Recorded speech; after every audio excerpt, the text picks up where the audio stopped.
How often does this happen to you? A theist will say, well, I've got tons of evidence for their imaginary friend, yet what they present is nothing remotely resembling evidence in any way, shape, or form. In fact, they don't seem to even know what any of those words mean. Why is this so absurdly common?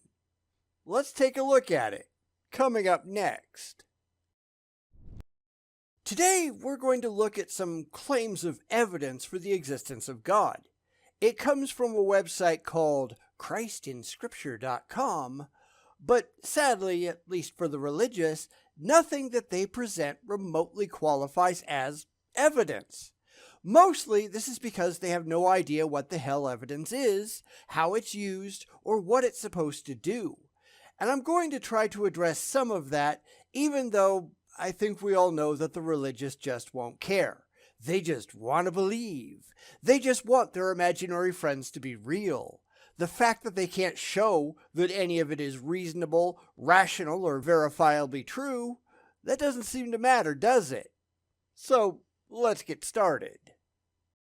We see the religious claiming that they have evidence all the time, but none of it ever is.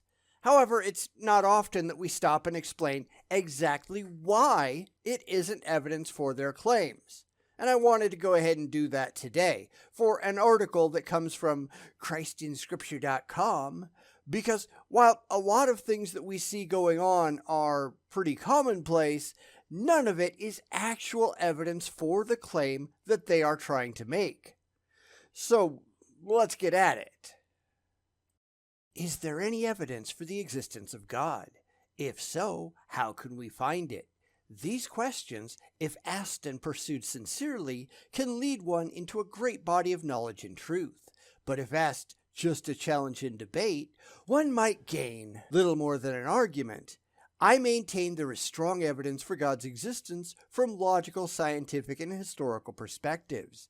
If you are a skeptic or agnostic, my hope is that this article will persuade you. And that all depends on what it is that you have to say. So let's look at a definition of evidence and see if it's actually going to match up. This is one we've used many times before. Evidence is the available body of facts or information indicating whether a belief or proposition is true or valid. So what is a fact? A fact is a thing that is known or proved to be true. We can go down the rabbit hole forever on this, but I think that's enough to get us somewhere useful. A fact is not something that you believe. A fact is something that you can demonstrate. A fact is not up for interpretation. It is verifiable. Therefore, evidence are facts which can be shown to lead directly to a particular conclusion.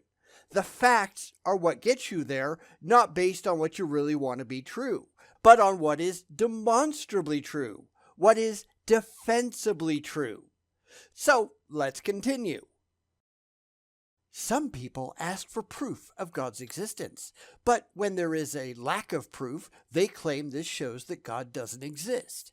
But proof is physical evidence that it is undeniable and irrefutable. There is no, nor can there be, physical proof of God's existence, since he transcends the physical world. So proof is not the goal of any inquiry into the existence of God. Well, for some people, they do use evidence and proof pretty interchangeably, and granted, they aren't necessarily the same thing, but for the sake of argument, let's say they're pretty close.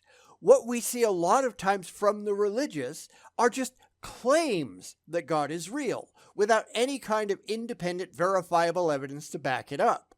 It's that independent, verifiable evidence that we need, and the religious, whether they like it or not, whether they're willing to admit it or not, they simply don't have any. Granted, whoever wrote this, and there's no name attached to it that I can find, they say that there is evidence. So we'll evaluate that when we get there. But the one thing you simply cannot do is just state a priori that God is real without supporting it with any kind of verifiable evidence first. So let's check the rest of this section and then move on. To approach the subject, we need to look at evidences. And that's not a word, sorry, and not demanded proof. Science is unbiased inquiry into something that is unknown, but science deals only with the material world, and the scientific method can prove only something that is observable, measurable, and repeatable. Therefore, many, if not most, theological beliefs cannot be addressed through science. But science does have a place in the discussion about God, because there are many evidences in the physical universe for the existence of an intelligent creator, from a micro to a macro scale. All of the examples in this article are such evidences of God's existence. And here is where they really start to go wrong. Science deals with the detectable. If science can find it, then science can evaluate it. At present, science can only find natural things which have left behind evidence for their own existence.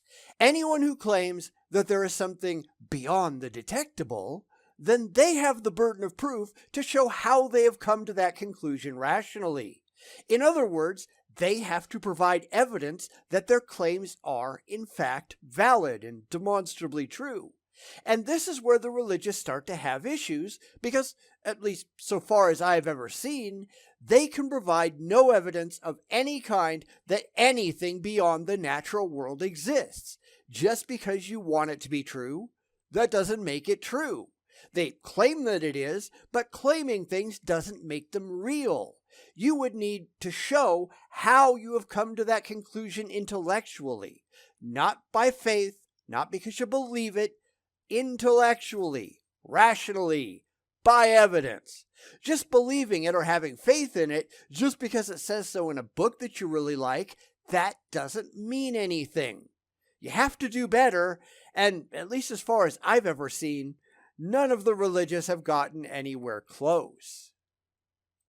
Throughout history, humans have believed in different concepts of God and portrayed their gods using human images and characteristics, or images from the physical world, such as carved statues. Yes, but simply because a lot of people have believed it, that doesn't make it so. The problem with the religious is that they start with the unwarranted assumption that gods, their gods, not all gods of course, just their gods, are real. Just because you really like the idea of gods, that doesn't make gods real, especially when you're talking to people who don't share your base preconceptions. The religious often handle that in different ways, but often by simply asserting that everybody else really believes that their gods are real, the opposition just wants to sin. And that's not an argument. That is basically admitting rational defeat. So let's keep going on with this section. But when Christians say God, we mean the uncreated creator of all spiritual and physical things, forces, realms, and worlds. The components of the physical realm are finite and measurable. If God is creator, then he is outside of the physical world and can't be observed, measured, or subject to physical investigation. If God were a part of the physical world in any way, then he would not be the creator. Therefore, any concept of a creator God as being part of what was created is faulty. Without this understanding, we can't discuss God intelligently. That's why Christians say that God is transcendent, existing beyond the physical realm. It also means he exists beyond time, since time and space are inseparable. But if God created the physical world, then we would expect this world to reflect his attributes in some way. We would be able to learn what he is like by observing what he created. If, not because, if. This is again where the religious just go wrong. They are assuming that they are right because they want to be right. They're not demonstrating it. They're not providing evidence. They're just assuming. That doesn't mean anything. A proposition becomes correct if and only if it has evidence presented that shows that it is actually true. You can't start off by saying, well, we believe God did this, therefore looking at this will tell us about God. You haven't established God in the first place. You haven't established that this God thing of yours did anything. Your beliefs don't matter. And this is why it's so important to stop them at this point and not let them take one step further. Prove your God. Don't tell me what you believe about your God. Produce demonstrable, verifiable evidence for your God's existence. Faith goes right out the window because faith means nothing. Every religion has faith, but that doesn't mean that all religions are real. Christians wouldn't let that fly from any other religion. Therefore, we cannot let it fly from them. You have to produce evidence for your God, independent of what you might believe about it. What you believe doesn't matter. What you can provide evidence for does.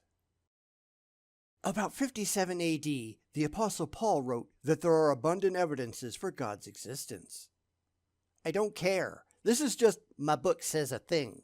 If a Muslim came up to them and said the Quran said that Muhammad ripped the moon in half, would they accept that as factually true just because their book said a thing?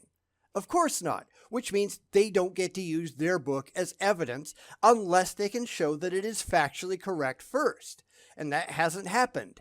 It isn't evidence, it's just a claim. You can't get from, I really want it to be true, to, this is a demonstrable fact backed up with verifiable evidence. Until you can, your book means nothing. Paul reasoned that although God himself is invisible to the physical world, his qualities are seen in the things that he has made. His logic was that the Creator must be at least as powerful, magnificent, and complex as the universe he created, but more so. And these attributes are visible to all who live in this world. He could see the stars, the vastness of space, and the immense power displayed in the cosmos. So he knew the Creator must be infinite, eternal, and immensely powerful or omnipotent. And he could see nature with its beauty and complex biological life, including intelligent beings living on the earth. So God must be exceedingly intelligent. Now, none of that's actually true. Paul imagined those things because Paul liked the idea. Just because you like Paul, that doesn't mean that Paul was right. Any more than just because Muslims like Muhammad, that doesn't mean that everything in the Quran happened as described. There are no double standards, and religion absolutely relies on them. Therefore, from here on out, if our Christian ever says something that they would not also accept from a Muslim, using the Quran as support, then it just isn't evidence. Sorry, it's just a claim. Claims mean nothing. We're trying to get to the facts here, and your fifis just don't matter. There are no double standards. That is not how any of this works. The principle of cause and effect says that whatever has a beginning has a cause. There is now abundant scientific evidence that the universe had a beginning, a huge explosive release of energy, popularly called the Big Bang. This requires a first cause, which we term God. Without God, we would have to believe that nothing produced everything that exists. Look, I don't care if you term it Mickey Mouse. That is not how reality works. We have cause and effect, but you have not shown that the cause of the universe, and we'll leave it at that for the moment, was any God, much less yours. You don't just get to slap a label on it and say, see, I was right all along, because other religions would disagree. Now, it's sadly obvious that the religious do not understand the Big Bang. It wasn't an explosion out of nothing. It was an expansion of pre-existing material out of a state of intense gravity and heat. It wasn't what they are asserting, therefore all their claims about it are just factually incorrect. And we all know they don't care. I mean, we don't even have to get to their God claims because their basic comprehension of reality is completely out of whack. This is why claims and faith are insufficient. You need to show a direct causal link. Where is thing X, which you can show with evidence, directly caused event Y? How do you get there? And more importantly, how do you prove it? Because again, we don't care about your say-so. We don't care about your faith. We are trying to get to the truth, and the truth must be demonstrable. So where is your demonstration? Produce it for us. We'll wait. But there must have been control behind this event. Why wasn't the beginning of the universe just a totally uncontrolled release of energy? How did there come to be uniformity, order, complexity, function, beauty, and intelligence in the cosmos from an explosion of raw energy? Some mechanism must have controlled this cataclysmic event to result in the present form of matter and the universe as we see it now. Without it, a totally chaotic universe might have occurred. That mechanism of control was God. Says who? Because this is exactly why they don't have evidence. This is not evidence. These are just claims. Claims mean absolutely nothing without direct and demonstrable corroboration. This is exactly why faith means nothing. A Muslim would say that the mechanism of control was Allah. A Hindu would say something else. Just because you say it, that doesn't make it so. This is the core of the failure of religious arguments. Their entire position can be summed up with, well, I don't get it, therefore God. You can fill in any God in there too, since none of them have any evidence that their own preferred version is real. Yet again, if they won't accept another religion's identical answer made for the exact same reason, then we have no reason at all to accept theirs. It's just something that they really want to be true. We don't care about their desires, though. We care about the demonstrable facts. We care about the testable facts. And they just don't have any of those, do they? So now I guess we're getting into some of the evidences. I don't know. Let's go. God's existence shown in the physical universe. Part whatever, physical constraints. The physical universe is defined by inviolable laws commonly called the laws of nature.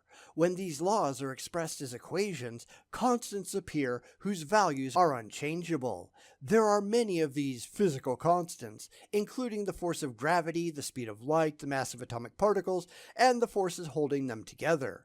These laws are universal and unchanging, as they have well-defined and demonstrated mathematical relationships in the real world.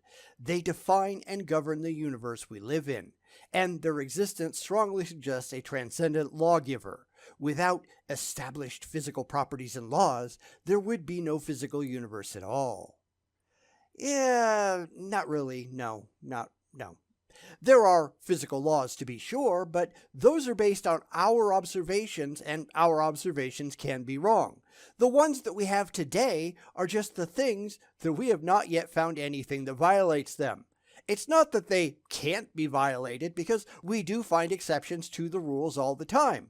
And when we do, we alter the rules because we were simply mistaken. Their understanding of this isn't particularly good, therefore, what else can you expect? Saying, well, this is the speed of light in a vacuum. I mean, that's great and all. Unless you've got a black hole, then all bets are off. You've got basic causality, which sounds great, until you get to the quantum realm, where it doesn't seem to apply. The more that we learn about the universe, the less likely it is that the laws that we've made up to explain how everything works, the less likely any of that is to survive unchallenged. The whole concept of a lawgiver is therefore ludicrous. Things are consistent and explainable until they're not. Complexity, uniformity, and order are observed in nature. They exist in every part of the universe, from a subatomic to a galactic scale, and demonstrate an intelligent design. Order on a large scale can be seen in the movement of the planets around the Sun and the stars within the galaxies, in response to the physical constant of gravity. On the small scale, we see order as well as uniformity in subatomic particles, atoms, and mineral crystals. Yeah, but the thing is, you don't know. You can't say that these laws exist in every single corner of the universe, as we haven't been to every single corner of the universe to verify the claim. We know only what we know, and then only when we know it. We could find out that, a million light years away from home, shit doesn't work like that anymore. A lot of what we think we see out there is based on assumptions that we cannot at present verify are true. Now, that terrifies a lot of people, and I guess understandably so, but it doesn't actually change anything. We have no reason to think that things are different out there somewhere, but that doesn't mean that we've confirmed that they aren't. And this brings us to one of the basic tenets of skepticism. We only know what we actually know, and we can only believe things based on our current understanding. The only constant thing that we have is change. Tomorrow, everything that we think we know could be overturned by new data. Welcome to the real world. Too bad a lot of people are terrified to live in it. Subatomic uniformity. There are many types of particles present in the universe. Protons, neutrons, electrons, and photons are the most visible to us. There are trillions upon trillions of particles, but each type of particle is incredibly uniform in size, energy, and behavior. This uniformity demonstrates a design which requires a designer. There are 3 types of uniformity that he brought up, and I'm going to skim through these before we wind up for the day. Ultimately, what I already said holds true for all of them. We know what we know right this second, and that says absolutely nothing about what we could know tomorrow. Yet the religious, in making these arguments, they are relying on knowledge being eternal. Everything has to hold true forever because that's what makes them comforted. They want it to be true, even though we have numerous examples throughout history of man's best efforts being completely wrong. Disease is not caused by demons. Rats do not magically appear out of grain. We had no clue about DNA until we did. We didn't understand how to harness the atomic structure until we figured it out. Knowledge constantly marches on. Therefore, all of the gobbledygook that this guy is spouting is just nonsense. It relies on things that we know for a fact are just not true. Atomic uniformity. Atomic uniformity and order are everywhere present in the universe. The neutrons, protons, and electrons within each atom all behave according to the physical laws, giving rise to individual elements. There are many types of elements: hydrogen, nitrogen, iron, uranium, each uniform in size, mass, and energy, being governed by the physical laws. The size of each type of atom and its nucleus and the energy levels within them are completely uniform, ensuring that they behave consistently in chemical reactions. Okay, so what? Because here's the thing that we notice about a lot of these claims by the religious. They will say something like that, which is generally correct, and then they'll tack "therefore God" on the end, because they can't understand how this works without their imaginary friend. Now, we don't know a lot about the universe. We think we do, but a lot of that is just extrapolation based on what we know from local space. Like I said, somewhere out there, things might do a complete 180. We just don't know. We are just extrapolating based on our current best ideas.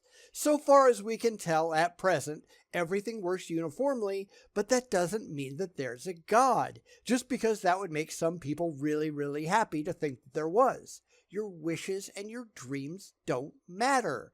You don't get to leap from, "well, I don't get it," to "therefore there's a designer," to "that designer is a God," to "that God is my God." There's a whole lot of steps in the middle of all of those that have to be filled in, showing how you get from one proposition to the next with evidence. And it's sad they can't provide any of that evidence, isn't it? Crystalline order. Mineral crystals are a perfect example of order. The crystal structure of each mineral is based on an orderly arrangement of specific atoms in a lattice structure. This arrangement is reproduced in 3 dimensions billions upon billions of times in each crystal. Light passing through crystals behaves exactly the same for each mineral type, revealing a common internal structure. Variations or impurities in the lattice structure give rise to the interplay of colors and incredible beauty. All of this points to an intelligent designer. But it does absolutely nothing of the sort. As with most things, it is just nature doing what nature does. This becomes a giant argument from personal incredulity. They don't understand it, mostly because they don't want to. Therefore, they simply declare their emotionally comforting beliefs true because, well, of course they are. A Christian is going to think one thing, a Hindu is going to think something else. All of them have just ripped their wishes and dreams out of their backsides because that's what they want to be true. However, wanting something to be true, that doesn't make it true. Anytime you hear a theist say, well, I don't get it, therefore God, which is all this entire article is, that's when you know that these people are idiots. These people have not thought about any of it at all, because none of them actually care. Why don't the religious understand what evidence is? Because they just don't care, and that's kind of the problem. They have a goal in mind, and they'll do anything, including outright lying, to get there because it's emotionally comforting. So let's see them do some more of that, shall we? I honestly thought I could get this done in 2 videos, but geez, this thing is long. Therefore, we're going to have to stretch it out to 3. I honestly thought I cut the whole article in half the first time, but I guess I was a little early, and sadly there was a lot of dumb to handle. I know that some people will really like that. I'm doing a lot more really long-form content of late. Plus, with all the supercuts and all, yeah, it is what it is. We're going to start getting through the last part of this article over on Christ in Scripture and see why none of the things claimed as evidence are actually evidence, and why it's just what Christians want to be true. Because what else is new? The universe also contains chaos, disorder, and randomness. On an atomic level, chemical reactions are chaotic, as are the transfer of heat energy and gas and water pressure. The position of electrons in the energy shells of each atom is also chaotic. Randomness also occurs in geological events, chemical reactions, and biological processes. But without randomness, the cosmos would be unintelligible. There would be no effect of one media upon another or transfer of energy without cause and effect. Combinations of order and randomness make the universe what it is, with diversity, cause and effect, interaction, and beauty. The problem here is that they just don't understand chaos. The most ordered thermodynamic system ever was at the moment of the Big Bang, long before there was even matter. That's what order looks like. Complete uniformity. If you want to see utter chaos, look around. You just have to look at what's going on today. That's the problem. What the religious claim that order is in fact chaos. And what they think chaos is in fact order. Chemical reactions are not chaotic. They are entirely predictable. The position of electrons is also entirely predictable, given their positions at any other time and an understanding of physics. So long as we have a sufficient understanding of the situation, we can tell you precisely where they ought to be. Now, we might have a problem verifying that sometimes because the very act of verification changes the status quo, but these things are very predictable. They are very mathematically predictable. I really have no clue what whoever wrote this thing is on about. Complexity and order within the universe present very compelling evidences, there's that word again, for God's existence. If we can point out uniformity, complexity, and order in the universe, then we will have to consider the strong evidence for an intelligence behind it, regardless of how much disorder surrounds it. The problem is it does absolutely nothing of the sort. What they're doing here is, as I always describe it, well, I don't get it, therefore God. It provides absolutely no evidence for God because it doesn't point to any gods. That's just something that they're making up in their heads because they really, really like the idea. Now, we've already pointed out that everything they've said in the past couple of sections, and that goes back to last week as well, but it's all factually incorrect. This is just what they want to believe. But that isn't justified by actual evidence or logical reasoning. Just because you really want to believe it, that does not make it true. Consider when archaeologists discover writings on a tablet buried deep in the earth. The markings show complex patterns, with many being uniformly repeated and all of them arranged in a linear order. The letters demonstrate a written language, especially since they appear on the surface of a fired clay tablet.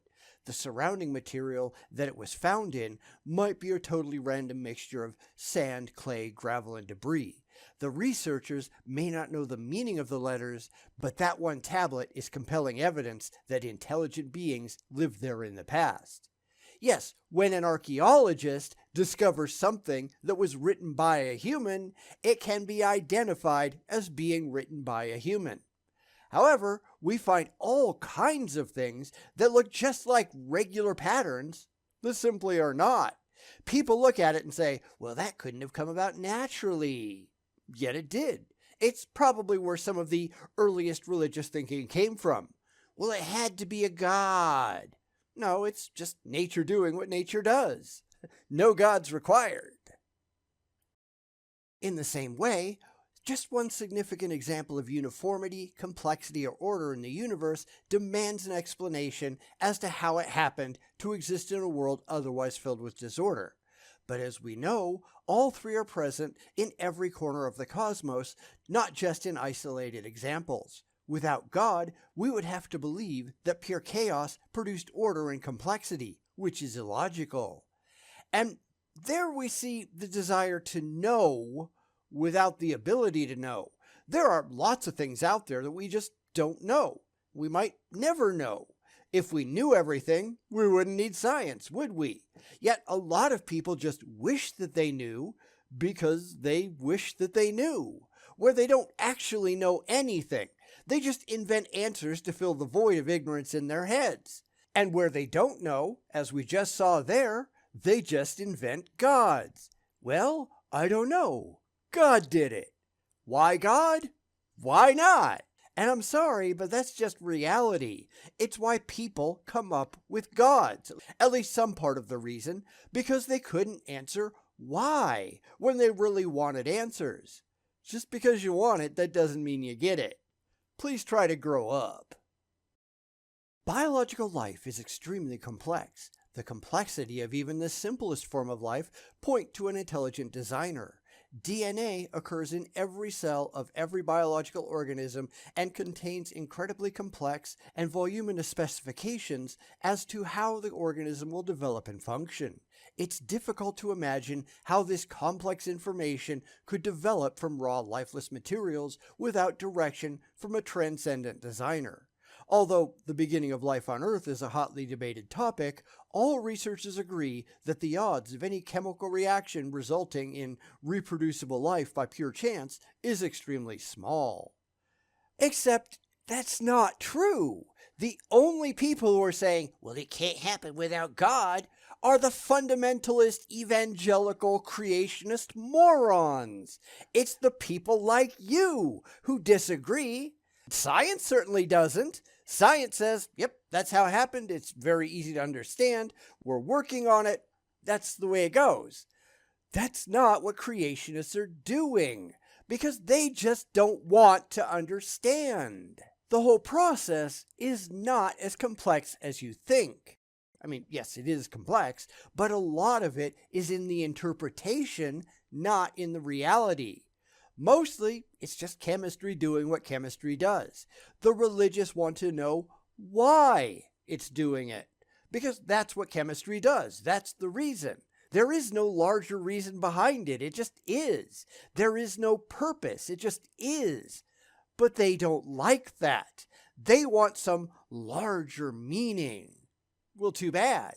This is where I stop caring what people want and start pointing out what's really going on. And people, like the religious, although it certainly isn't limited to them, they just don't like it. They throw a temper tantrum because the reality of it isn't comforting. Well, who the hell cares about your comfort?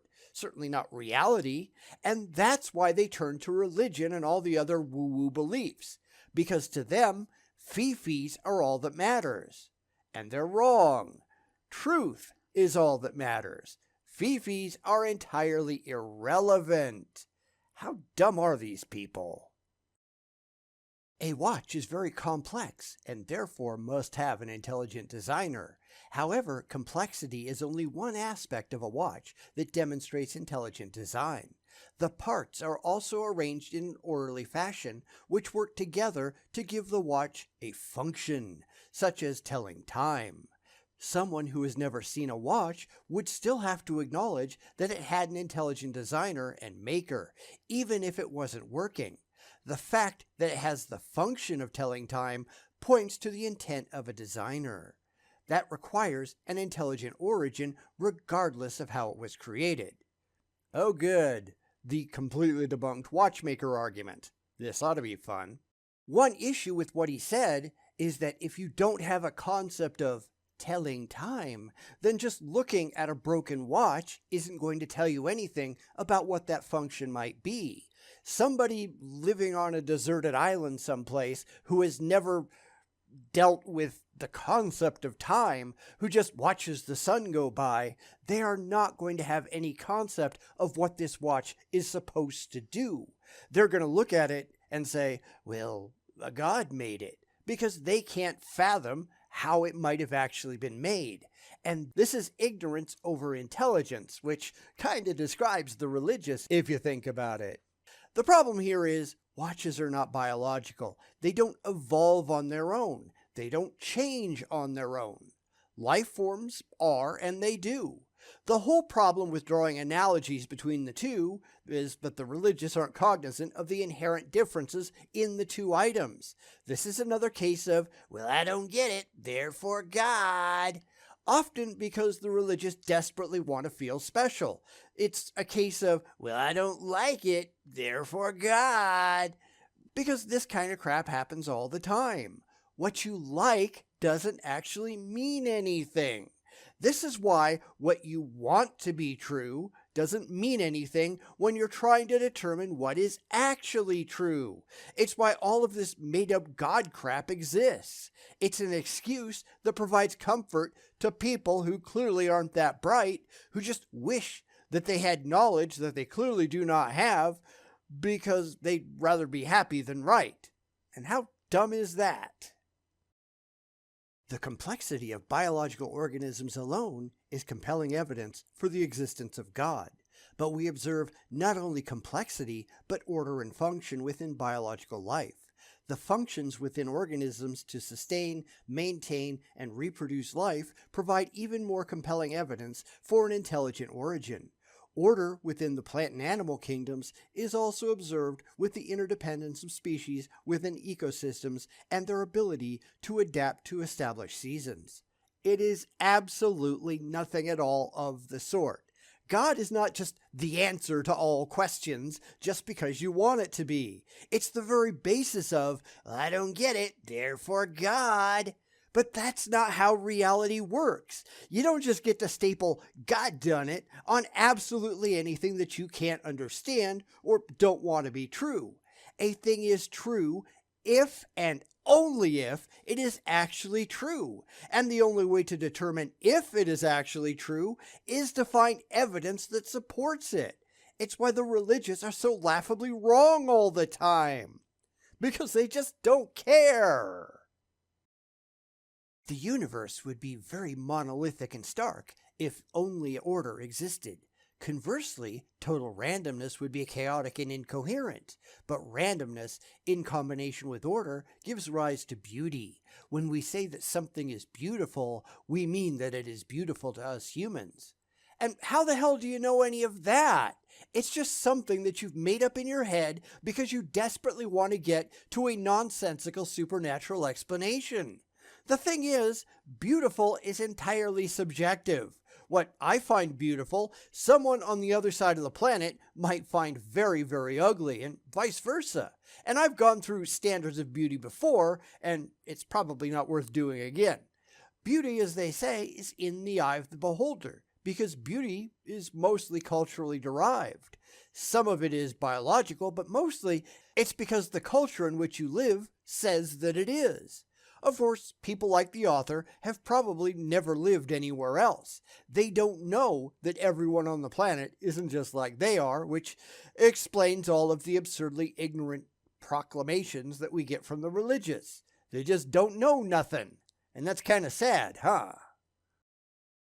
Calling something beautiful is recognizing a greater quality or deeper meaning present than just the physical elements themselves. In a sense, it's an elemental form of worship. It's not just the physical that's being praised, but something behind it that makes an otherwise physical scene beautiful. The existence of beauty points to a creator who is the one behind it and allows us to see and appreciate it. No, it is absolutely nothing of the sort. It is just expressing a preference. There are all kinds of men out there who, at least in my opinion, they're married to some really ugly women. And as I said, that's just my opinion, just to prove a point. If you went and asked those men what they thought of their wives, they would likely say they found them beautiful. Of course, the opposite is also true. Tons of really ugly men out there as well. But I'm just trying to make a point. You don't just get to take your cultural biases and impose them on others. Then again, as we well know, the religious, and indeed most people, are convinced that everybody is just like they are. They are convinced that everybody thinks the things that they do, believes the things that they do, sees things in the same way that they do, and they're just wrong. The source or creator of something must be greater than the thing that is created. If there is a creator, then his existence must be on a higher level than any component of the created world. It follows that the creator must be greater than the greatest created things. But that's just an assertion. It is not demonstrably true.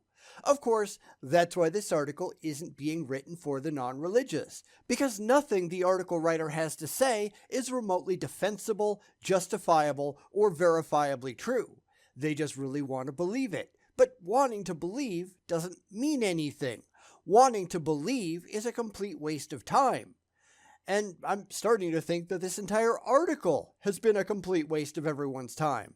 Just saying that a thing is true, that doesn't make it true. But that's how the religious think, isn't it?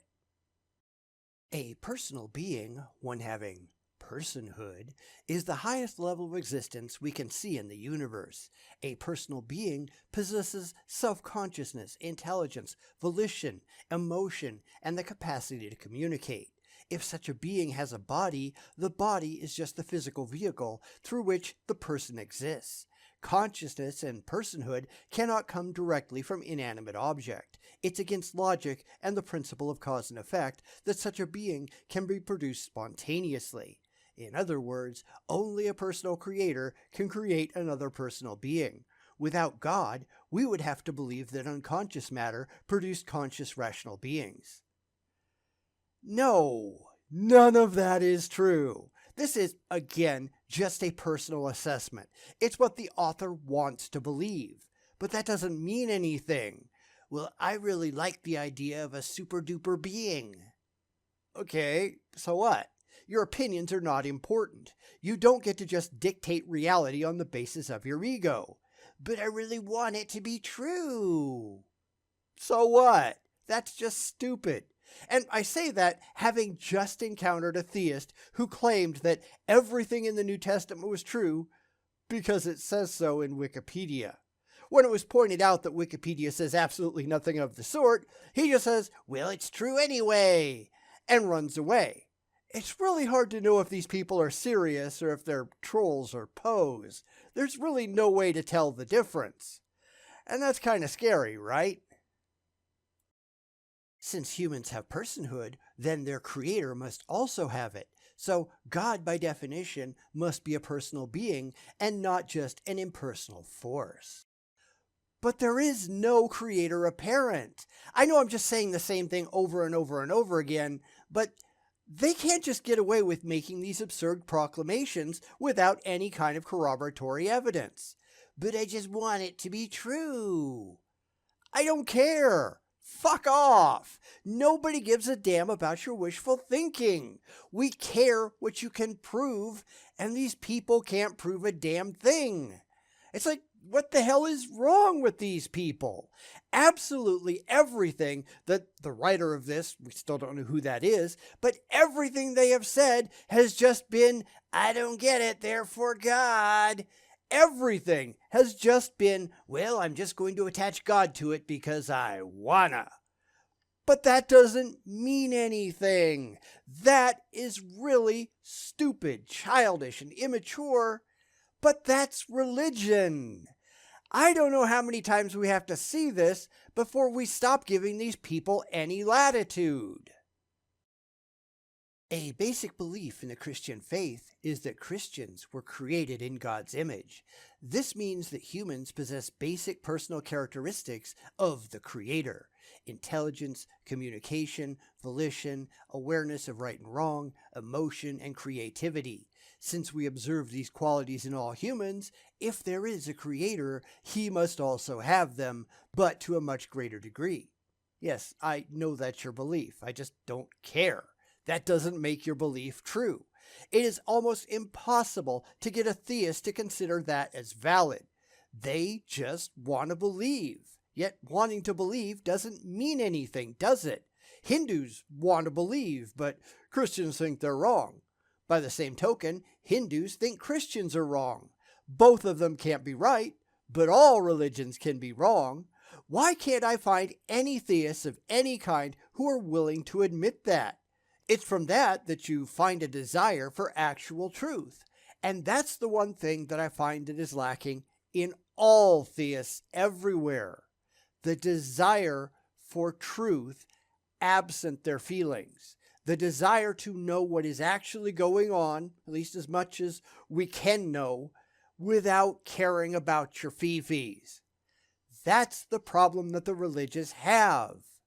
I know I keep saying this, but what the fuck is wrong with these idiots? Why don't the religious know what evidence is? Certainly, their definition of evidence isn't anything that we would accept. I think that on some level they understand that, which is why they just don't want to talk to us. They only talk to each other because they don't tend to ask the hard questions. And that's all that's really happening here. Big surprise. One last time into the breach, my friends, as we look at an article on a religious website that pretends that there is evidence for the existence of God. Granted, they're not even trying, because this article isn't being made for us. They never are. It's filled with faith claims and wishful thinking aimed at the people who already have the faith and the wishful thinking. And that's not us. We just laugh at this kind of thing. So let's go ahead and wrap it up. It couldn't possibly get any worse, could it? Intelligence is the ability to think abstractly, to learn or understand, and to create. If we observe intelligence in the physical world, then its source must also possess intelligence. In fact, it must be more intelligent than the most intelligent created being. Therefore, our Creator must be much more intelligent than us. The great complexity, depth, and creativity of the human mind suggests a Creator of incredible intelligence. Because God is infinite, we conclude that He must be infinitely intelligent. A Creator God must therefore possess and control all knowledge, revealing knowledge to those created beings who seek it. Now, I would agree with that, at least to a degree, but skepticism is the ability to think critically, to care about the actual facts in question, and to reject ideas that cannot be independently verified and supported. I mean, I know we're right back to asserting, well, God done it. That's probably never going to stop. But this is why there is no actual evidence for anything in this article. It's just an endless stream of, but I really want to believe. It really is a shame that the religious are incapable of seeing how absurd they look from our point of view. It's the complete lack of the ability to step back and rationally evaluate your own position that makes them look so dumb. Humans also have an embedded awareness of right and wrong, or transcendent moral laws. Some have suppressed this knowledge and, as a result, have a diminished moral sense.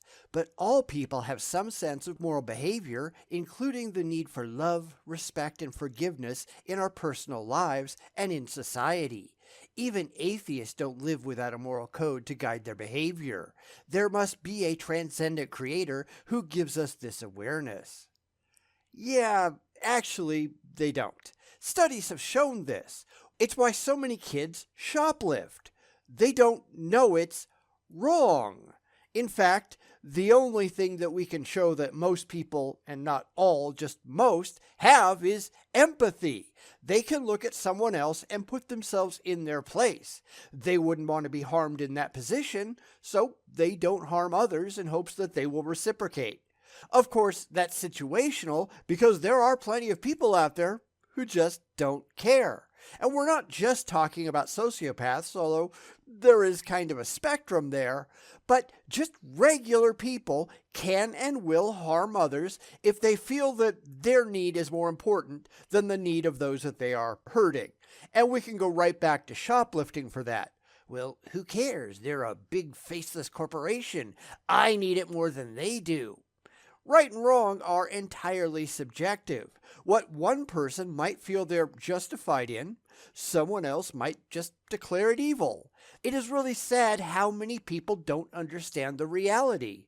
But, as we all know, they just don't care.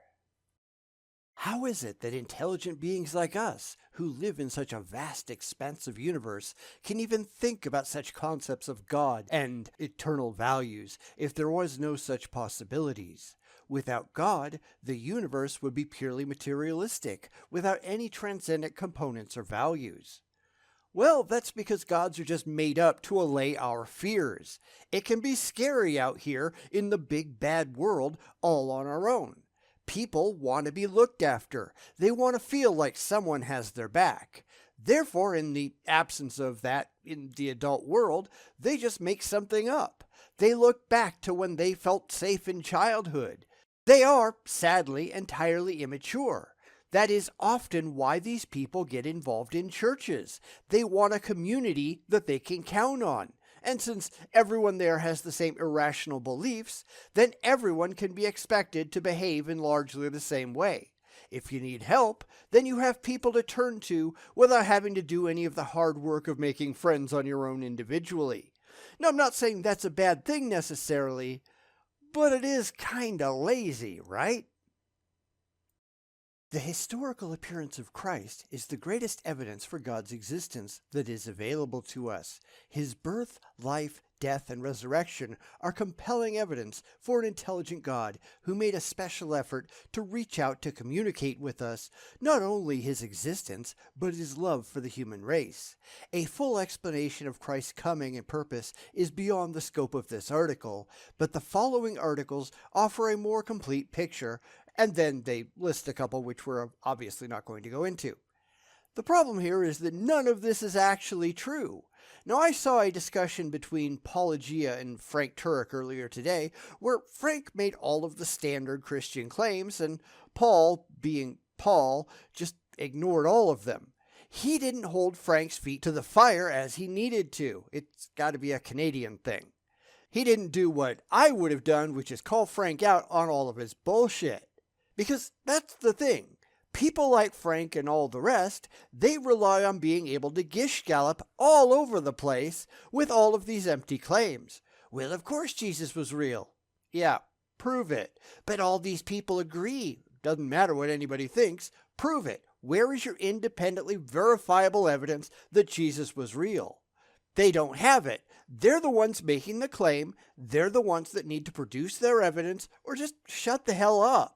Just because you really want it to be true, that doesn't make it true. But as I said, Canadians are unnecessarily nice, aren't they? Yeah, fuck that. God gives humans privileged views of his creation. These views allow us to appreciate his glory and power, but from a safe distance. The beauty, power, and magnificence of the physical world bring us to awe and wonder. When we are in awe, we're acknowledging something much greater than ourselves. And there we go. Just asserting things without any evidence. That's all this article has been. Well, God this and God that. Okay, how do you know any of that? And more importantly, how do you prove it? Duh. Because they're just used to getting away with murder. That's why they aren't talking to us. It's a load of confirmation bias by people who just really want it to be true. And you can't let them get away with it.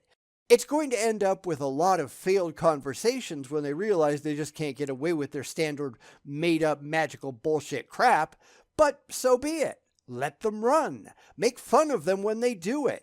It's the only way to show people just how absurd these idiots are. The closer we look into the physical world, the more awe-inspiring it becomes to us. Through powerful telescopes, we see further into space than ever before. Many of what the ancient people believed to be stars, we now know are whole galaxies. There are terrifying places in the cosmos that demonstrate God's awesome power. The center of a star, a black hole, or a supernova. In the back of our minds, we sense that there must be a creator that makes it all happen that way. No, not really. I mean, I can't speak for you, but I'm really not all that impressed. Ooh, look, sparkly stuff. All right, so what? And here he does what we've come to expect. He tells us what we really think. He hasn't asked us because I think we realize he just doesn't care. He's just trying to push a message on the already deluded because atheists are just boogeymen, and obviously, as a figment of their overactive imaginations, he just wants them to behave the way that he's designed them. Except that's not really how it works, is it? I am not that amazed by the universe. It's just stuff doing what stuff does. Does that make me feel small? Sure, because I am small and so are you. We are just not that significant in the grand scheme of things. We don't matter. We are just a minuscule life form on an insignificant planet at the edge of a meaningless galaxy. When we inevitably go extinct, as we absolutely will, nobody is going to miss us. That's just the way it goes. Welcome to reality. But people respond to the magnificence of the universe in different ways and degrees. To some scientists, the physical world resulted from a process that had an inevitable result. Because of the nature of matter in the universe, they say, it couldn't have happened any other way. Others think that if they can demonstrate a continuous flow of cause and effect, then belief in God isn't necessary. But neither of those views explain how the universe began. And looking at the end result, one cannot discard the impressive evidence for an intelligent origin, regardless of the path that led to the end point we see now. But there's the real problem there. He says you can't discard the possibility of a creator, but the possibility of a creator is one that he just made up in his head. He just likes the idea. There is no evidence for intelligent design until you can provide evidence for an intelligent designer. Not what you like, but what you can prove. And these people can't prove anything. To be honest, we don't know if it could have happened any other way because we only have one example of a universe. Ours. It is the way that it is, and we can't say if it could have been any different. Because here is where the religious always run into trouble. No, we cannot say definitively what happened before Planck time, but they cannot show at all that their God is real. It's just an assertion meant to get them to an emotionally comforting conclusion because they really like the idea. Nobody can say that a God did anything, and certainly they can't say that their God did anything because they can't prove that their God is real. Just because they really like the idea, that doesn't mean anything. God is not the answer that automatically solves all problems, like the religious would like to think. God did it is no more reasonable than Allah did it, or Odin did it, or invisible, intangible, universe creating pixies did it. Liking the idea means absolutely nothing.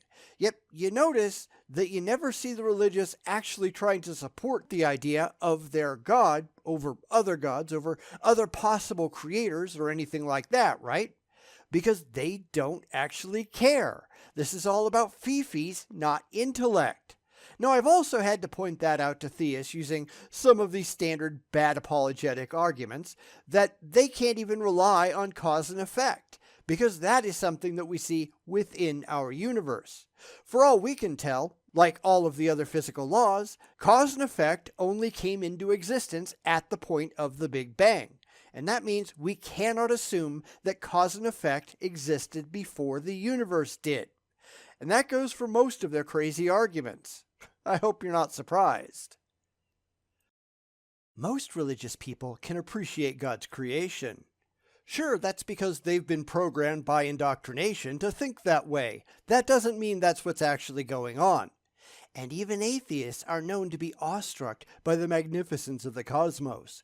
For children, the simplest things such as a caterpillar or a bird flying in the air can inspire them to awe and wonder. It's all new and impressive. But adults can become jaded over the years. With time, it may take more and more to inspire or impress them. This is common with people involved in the sciences. I remember the awe and wonder that I experienced the first time I looked at thin sections of rock viewed through a polarized light microscope. The interplay of colors produced by the light passing through each individual crystal was truly awesome and beautiful. But after a year working in a geology lab, my appreciation for the beauty waned. No, adults can simply come to understand what it is they're actually seeing. It's why Matthew 18:3-4 says that people need to be childlike to draw close to God. It's the immaturity that allows you to buy into the unsupported claims. Most people, at least those not indoctrinated into the faith, eventually they grow up. They realize that the universe, while it might be a cool place, it's not magic. And I think that kind of explains why the religious are the way that they are. They've never grown up. They are still at that little child stage of wonderment. Wow. But then we put away childish things and we grow up and we learn that we're just not that special. The universe wasn't made for us. Everything around us just is what it is, and we have to learn how to deal with it. That's not being jaded, that's being realistic. Yet for the religious, they've never given up on that childish wonder. It's always, wow. They never move beyond, well, it's all magical. And that's why they never come to grips with actual reality. Because these people have some pretty serious maturity problems. At least a lot of them do. The fact that some people are awed by what they see in the cosmos is not proof of God's existence, but given flawed human nature, the lack of awe in some people is not proof that he doesn't exist. It only shows that some people can see what others can't. Well, at least he admits that it isn't proof for anything. It sure the hell doesn't prove that God is real. You know, what the whole point of the article was supposed to be about. This is exactly where he falls for the other religious apologetic. Well, I can't prove I'm right, but you can't prove I'm wrong. I don't have to prove you wrong, though. You're the one making the claim. It is 100% on your shoulders to back it up. If you can't, then you failed. It doesn't matter how much he wants to be right. He's got the burden of proof, and he has utterly failed in his responsibility. The atheist claims there is no God. Most atheists who read this article will likely dismiss it as unpersuasive. Other people simply refuse to even think about God's existence because they are unwilling to believe, and no amount of evidence will convince them. I'm hoping that you as a reader are not either of these. Which just proves A, that he doesn't know what the hell an atheist is, and B, that he doesn't understand his responsibilities as a critical thinker. It's clear that that's true of most theists that we see. Well, nothing is going to convince you. Okay, have you tried? Because I'm willing to bet you haven't. Or if you have, you've just presented a terrible argument, and when it didn't automatically work, you just gave up and ran for the hills, because that happens a lot if you notice. Instead of wondering why it didn't work, they just leap to conclusions that absolutely nothing is going to work because you really don't want to believe. But that's wrong. We would believe if you had anything directly pointing to your conclusion being true. Wanting to believe doesn't mean anything. You actually have to care about the truth, and the religious, I've never seen one yet that actually did. But the agnostic admits they don't or can't know for sure. If you fit this description, my hope is that you'll consider the evidence I have presented. And that also means he doesn't know what the hell agnosticism is. And agnostic, or agnostic on the other side, has to do with knowledge. Do you know that a God exists? No, I'll be really honest, I don't know how anybody can claim knowledge of anything that they cannot produce any kind of demonstrable, verifiable evidence for. What the religious mean when they say they know their God is real is that they really want it to be true. But that's not knowledge, that's wishful thinking. Of course, they don't really care, do they? I believe God is personal, intelligent, and can communicate with you to respond to your doubts and questions. Seek God and let Him speak to you in a way that you can hear and respond. You won't be disappointed. And that spells it all out in the end. This whole thing was supposed to be evidence for God, not belief, not faith, not I really want it to be true. Evidence. In every single solitary case, He has failed. Miserably. Just because you really want it to be true, that doesn't mean it's true. This is why He wasn't talking to atheists, because it's pretty clear that He has absolutely nothing that is going to convince an atheist that it's true, because we require actual evidence, not this wishful thinking nonsense that the religious seem to have. This is just, well, wouldn't it really be nice? Who cares? What is nice and what is true are two entirely different things, and that's why we ask for evidence. Evidence points to what is true, and this whole thing has just been a giant exercise in confirmation bias. What you wish was true doesn't mean anything. And I know that's the only thing that matters to the religious, which is why they have so many problems. It's why they don't understand basic logic, reason, or critical thinking. It's why they're not talking to us. They don't care about the reality, and we do. They shouldn't be proud of anything that they're doing. It's kind of embarrassing and stupid and complete and utter nonsense, but they get an emotional woody from it, and that's all they actually care about. That's all that matters. To them. To us, we just roll our eyes. This was all just a giant load of crap. I know the religious will never figure that out, but the more that we respond to it, the more that we point out all of their failings, hopefully they'll rent a clue someday. I'm not betting on it, but I guess we can keep hoping, right?